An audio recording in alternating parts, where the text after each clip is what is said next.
Hey, boss, Christmas bonus time. One of these puppies. That's what I want. Boss, one of those, please. Cool. Every Suzuki you want at the best prices, Woodbridge Power Sports. That's the place to be. You want to buy today because we're cutting deals. Yeah. This could definitely work. I want one. Sure, they tell me to come up to the Suzuki convention. They want me to go off, go mad. I got in trouble. I was here 5 minutes. Experiencing timeout. I have to sit by myself over here. 4 minutes to go. I am going off when I come back.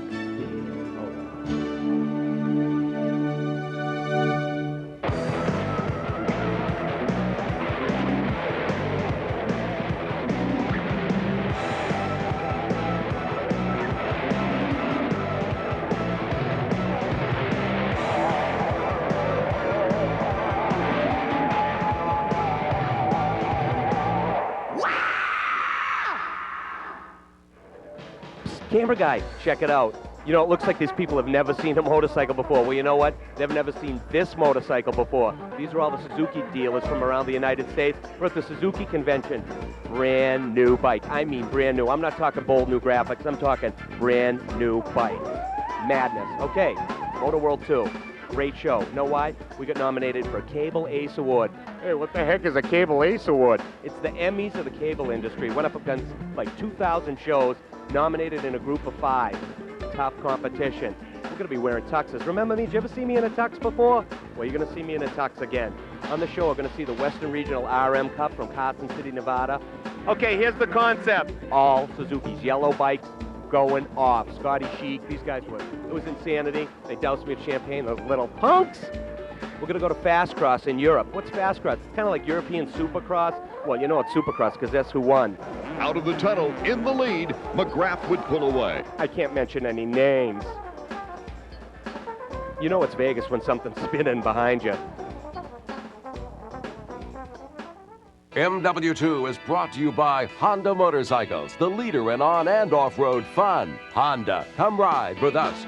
And by Suzuki. Right now, your Suzuki dealer has the ride you've been waiting for and the financing to get it. Hello and welcome. We're here with Randy Hawkins, fresh off the ISDE.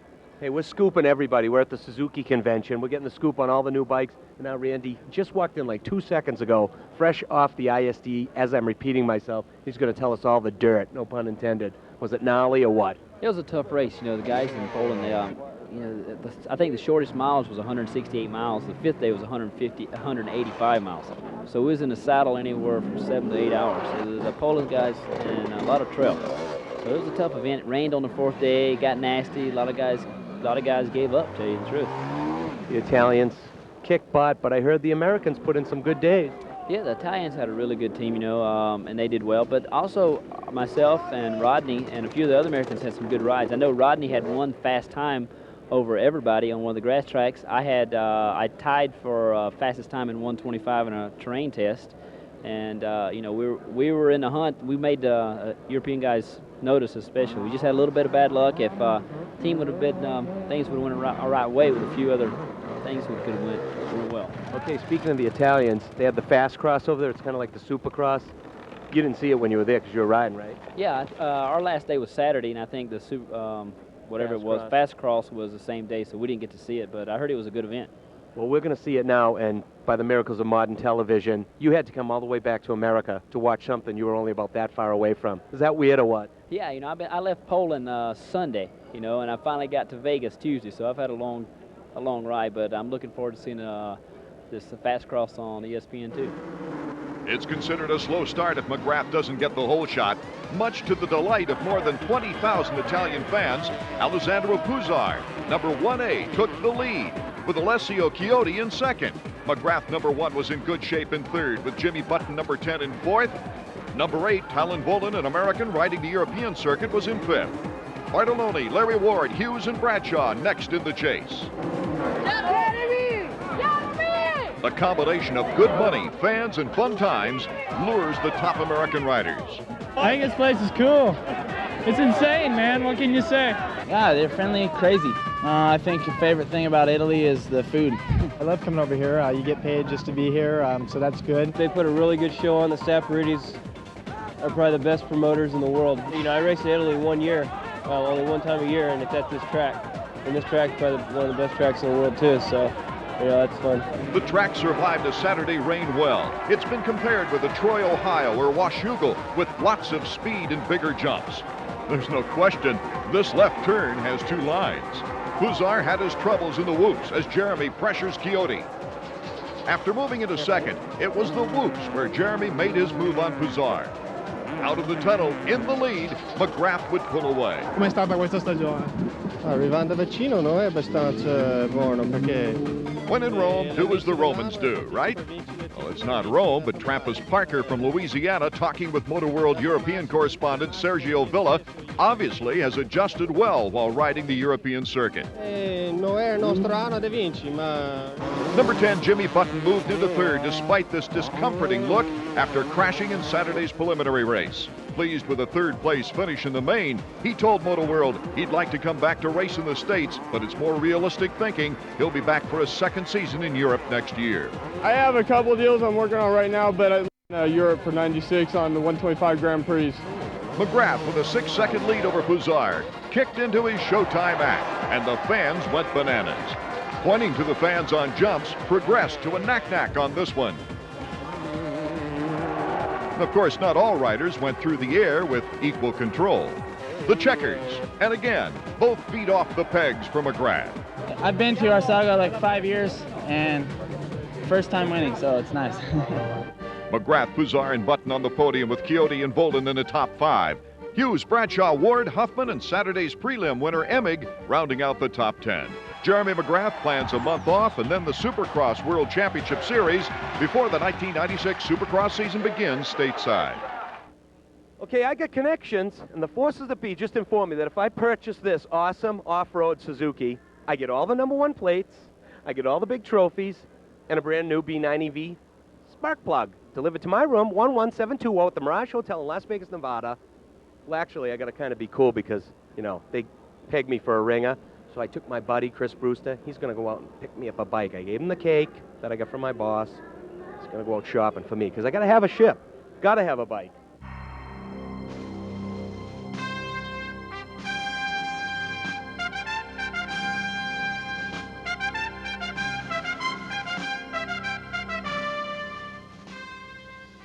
Well, let's go back over here. Sell me the bike in 10 seconds or less. How's your credit?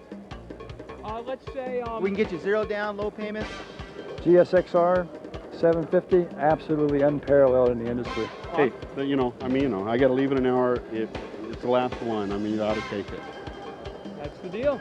Honesty. Remember, kids, honesty. I can't do this. That's not bad. That's not bad at all. Sell me a bike. I want a bike. Oh, you're going to want that new GSXR 750. How come? Because it's lighter weight and it's fast and it's the ultimate. Oh, Suzuki GSXR, best you can buy, period, end of story. Sign on the dotted line. When we come back, we're going to go up to Carson City, Nevada. They have the Western Regional RM Cup. Great chance for all the privateers to win big bucks riding Suzukis. We're going to check it out.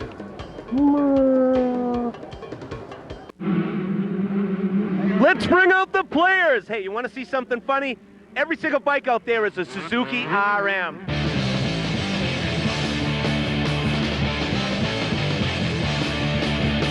Welcome to the Western Regional RM Cup.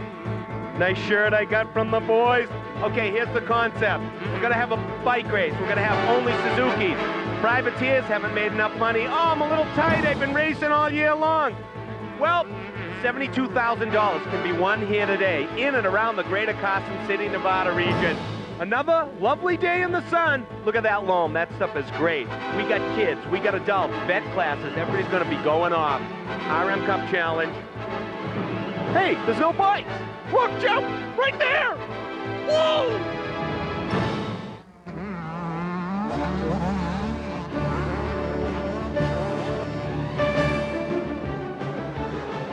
We came up with the RM Cup Challenge basically as a reward for our riders, the guys that buy and race Suzukis. It's a Suzuki-only event, and you're invited through the regular contingency program, riding RMs. I think motocross is one of the best sports for families to get involved in, especially if the little kids get on the 80s and, you know, they ride around, the dads are cheering for them, the mom's taking their pictures. It's just a terrific event for the whole family to get involved in. Legendary Dick Mann, what are you doing here? Oh, come to check out all the talent. And did you find any? They're all so good now, you can't tell who's good and bad anymore. I mean, the level of competition and the level of talent that's displayed now is incredible. You know, my hat's off to Suzuki. You know, I think it's really good to be on a Suzuki in 95 and also for 96. If I wasn't affiliated with Yamaha, I was going to think about buying a Suzuki for next year. I think I could win the vet class. This race here today had a lot of talent, and basically you're looking for a real fast guy, but you're also looking for somebody with a personality, someone that could deal with the public and represent your product well. And Suzuki today sort of has a jump on people because it's just like being at a baseball tryout. They get to see the best guys in the country, and they get to see them on their terms. So for the riders, this is a real good opportunity to shine in front of Suzuki. We hope it's a big shot in the arm for privateers and families, you know, kids that their dads have them racing all year long, and they can come here, race against everybody's on equal bikes, and it's really a good time. Then we feed them all, have a big party. It's just a big Suzuki day. This season's top 15 riders in 10 divisions earned the right to ride in this West Coast finale, and no one went home empty-handed. The last place novice won $100, with the Pro Class winners pocketing $2,000 each. I was real proud of myself. I was just trying to stay real smooth and hope I don't break a chain or nothing. The Carson City, Nevada Silver State Raceway track wasn't the easiest of layouts. We got almost a supercross-style track on the southeast end over here, and then on the backside we got long, normal motocross type situation. Safety is the most important thing. You know, we don't want to see anyone get hurt out here, but we want to see good, close racing and, you know, occasional elbow or two on the side. Non-stop motorcycle entertainment, huh? It's just great. And the track is really good. Many of these competitors were used to 10 to 15-minute motos, not 20-minute motos plus 2 laps. I'm not that tired at all. I usually get tired in a 20-minute moto, but this time I didn't. One of the closest races of the day came in the 125 intermediates. Jiri Dostal, number 21, battled with Terrence Malin for 15 minutes. Malin dropped back, then Eric Schnell made it a dogfight for the last 3 laps. They were pushing me pretty hard. After 5 dropped back, I thought there was no one behind me, and then all of a sudden I hear a bike, and I'm like, oh, I better get on the gas. And I did everything I could to stay in the lead. The star of the show, and smiling all the way to the bank, was number 38, Scott Sheak. After a timid start in the 125s, Sheak, one of the top 125 privateers on the AMA National Circuit, took the lead away from hole shooter Greg Schnell. That's Eric's big brother. After the 125 win, he pocketed 2,000 more pesos, winning the 250 Pro. I started from way back there, man. All I was thinking was $2,000. And I hammered, and slowly I got in a second, and Greg was far ahead of me, and I was just watching. I was hammering. I didn't want to give up, and I was gaining and gaining and gaining, and sooner or later I was right there. I said, man, I can do this. Well, some were too young to drink it, but the bubbly stuff made for a great celebration. You know, I think it's only fair that we look at the Eastern Regional RM Cup Challenge from Johnstown, Pennsylvania. Mechanics could be pretty sure that parts were easy to find. Need a Suzuki.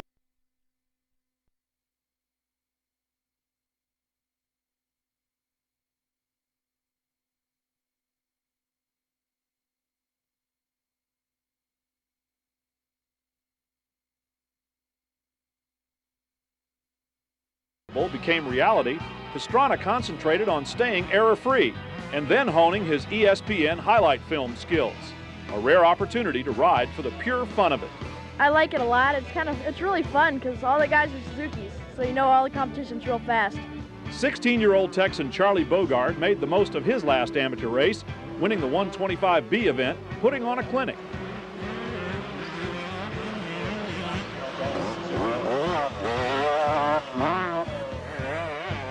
Then adding the 250B win, picking up some major dough, 2 Suzuki jackets, and leading a reserved and dignified tribute to the folks who made it all possible.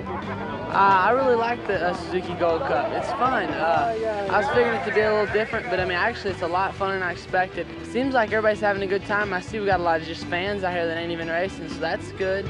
Looks like it's a good deal for Suzuki, and I hope we do it again. Kind of wish there was more big jumps so I could play around because it's my last race, but it's okay. I'm out front and winning. That's all that matters to me. So I don't know. I think me and Suzuki has to have a long career together, and I figure my expert career will be just as promising as my amateur career was. The 250A class was quite a scramble at the start.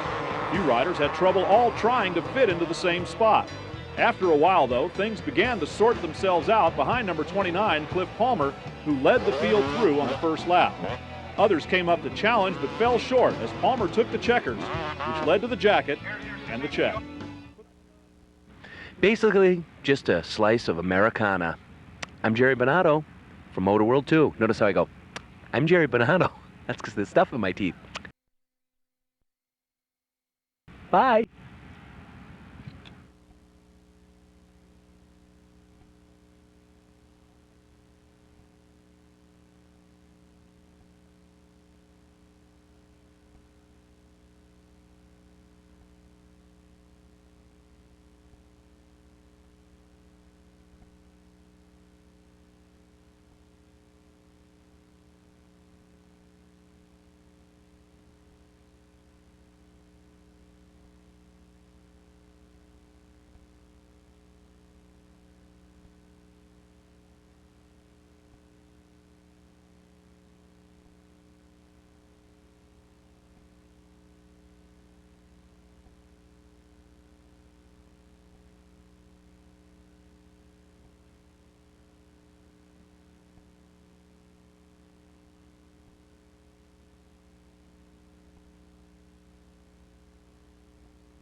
You know, there's probably some bears hanging out along this trail. Why don't you lead? No, you go first. No, you go first. No, you go first. Our quarterbacks always lead. It was your job to lead. You have a quarter you want to flip? No, I want to stay behind you. I don't want to flip. All right. I can outrun you, You're the though. captain. I can outrun you. Remember that. Larry, you sign. I'll talk to Bert. All right. Good idea. Hey, I got a better idea. Okay. Why don't I sign and you talk to Bert? All right, I'll chat. Larry Czonka's going to sign. Bert Jones is going to chat. Sign. He's going to sign. I'm ready to chat. Okay, Bert Jones, you can throw and you got weapons. So I'm going to have to be very respectful in my question. And why don't you just tell me a little bit about Suzuki's Great Outdoors? Well, it's a great opportunity to get across the country and do the things that I enjoy doing the most. That's being in the outdoors, hunting and fishing. How about this guy? How'd you get hooked up with him? Well, unfortunately, I had to play against him all those years in the NFL, and I knew he was a pretty good outdoorsman, so I said, hey, gang, why don't you come join Larry? I mean, bring him in. He can't do any harm. I'd rather play with him than against him anytime. Yeah. All I remember is like guys jumping on him, trying to tackle him, and when there was four, he'd just keep running. Well, fear's a great motivator in those instances. You know, just depending on what was chasing you and what had a hold of you. Sort of like hunting and fishing, really. Same thing. Same exact deal. So what's coming up next for Suzuki's Great Outdoors? Where you guys going to be going? Well, we've been most everywhere there is, but Larry and I just returned back from Alaska. We had a great trip up there. We'll probably do some good bird hunting. I've done some good fishing this year, I know. And of course, personal friends of Mr. Czonka and Mr. Jones, Bert and Charley, the Bears. This is really Larry and Bert in drag. You want to just tell me about this, Mr. Jones, if I might? What is this, Telly? 95 Telly Award, which means that Suzuki's Great Outdoors won a very prestigious award. This was a muskie show in Hayward, Wisconsin. We took some big muskies. We took them at night and fought the bugs and the lights, and it was a pretty nice adventure. It was one of the first shows. Matter of fact, it was the first show that I ever did for Suzuki, and it came out very well. So you're pretty good for him ever since. He's pretty good at what he does. First show and he gets an award. I know, but it's been downhill ever since. Did you know that our show, MotoWorld 2, is up for a Cable Ace Award? Well, that's no fair. Well, you got one. Oh, well, I guess that's true. We had some pretty stiff competition, but you've got some pretty stiff. You got National Geographic, what you're... NBA inside stuff. You got some tough competition there. It's just good to be up there, though. We can say that, get up at the tux, just to be nominated with the other prestigious, blah, blah, blah. Well, Larry and I figured that we're large enough that we probably need to always stay on 4 wheels instead of 2. Yeah. we're going to stick with ATVs.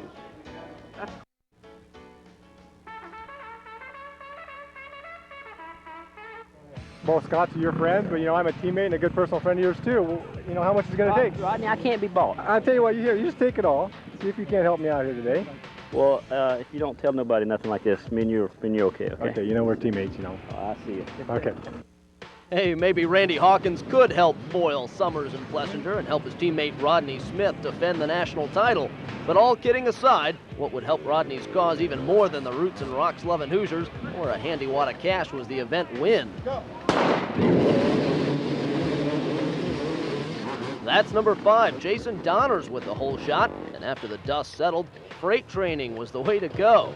Rodney Smith out in front early here. We'll give a quick look back over his shoulder to see number 6 closely by Plessinger, then the rumbling 4-stroke of Scott Summers. Oh, wait a minute, where's Randy the spoiler? I guess $200 only gets you middle of the pack these days. Hawkins ends up 4th on the afternoon. Foiled again. Meanwhile, Mr. Pumpkinhead had dibs on the front row seat and watched a great race. White flag lap, it's Smith, Plessinger, and Scott Summers. The checkers. Back at you, Scott Plessinger found a line not taken, sneaked by Rodney and grabbed his 3rd Hare Scrambles win of the year. A little late for a late season charge. Hey, no time like the present. I just got to go out there and beat these guys. I feel like I rode better today than I have in the last couple weeks, and I've been training a little bit harder this week and riding a little more. I think it paid off. Everything's working good. Bike's working great. And by taking the best 7 of 9 scores at the end of the year, the points will look a little different in 2 weeks' time, but Summers still has the lead, and the pressure's on Plessinger with 1 round remaining.